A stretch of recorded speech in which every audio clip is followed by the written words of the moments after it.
एक खूबसूरत पहाड़ी पर एक 8 साल का लड़का अपने छोटे पिल्ले के साथ खुशी खुशी खेल रहा था। वे दोनों बहुत मजे कर रहे थे। अचानक पिल्ला तेजी से दौड़ता हुआ एक खड़ी चट्टान के किनारे के बहुत पास चला गया। लड़का कुछ समझ पाता उससे पहले ही पिल्ला फिसल गया और नीचे गिरने लगा। लड़के ने उसे पकड़ने के लिए झपट्टा मारा, लेकिन वह भी संतुलन खो बैठा और गिर पड़ा। दोनों नीचे एक चट्टानी हिस्से पर जोर से आकर गिरे। लड़के के शरीर पर चोटें आईं और खून बहने लगा, लेकिन उसे अपनी परवाह नहीं थी। उसने पिल्ले की तरफ देखा, वह बेहोश पड़ा था।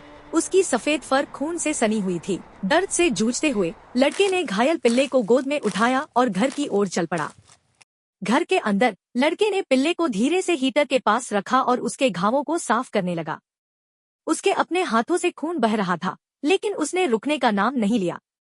उसे सिर्फ अपने छोटे दोस्त की जान बचानी थी। कुछ समय बाद पिल्ले ने हल्के से अपनी आंखें खोलीं। लड़के ने थोड़ी राहत महसूस की, लेकिन तभी अचानक पिल्ले ने खून उगल दिया। उसका छोटा सा शरीर कांपने लगा और अगले ही पल उसने अपनी आखिरी सांस ले ली। लड़का जैसे जम सा गया, उसका दिल बैठ गया। उसकी आंखों में आंसू भर आए और उसने अपने नन्हे दोस्त को कसकर अपनी बाहों में भींच लिया। उस रात वह एक छोटी लकड़ी की गाड़ी में पिल्ले के लाइफलेस शरीर को बाहर ले गया। ठंडी हवा चल रही थी, लेकिन वह बर्फीले मैदान में धीरे धीरे आगे बढ़ता रहा। एक शांत जगह पर पहुंचकर उसने नंगे हाथों से एक कब्र खोदनी शुरू की। उसकी उंगलियां ठंड से जम रही थी, लेकिन उसने खुदाई जारी रखी।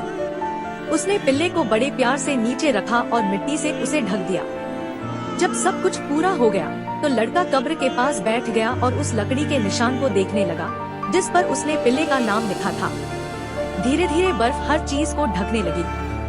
वह चुपचाप वहीं बैठा रहा, अपने छोटे दोस्त को याद करता रहा, अपने गम में खोया हुआ।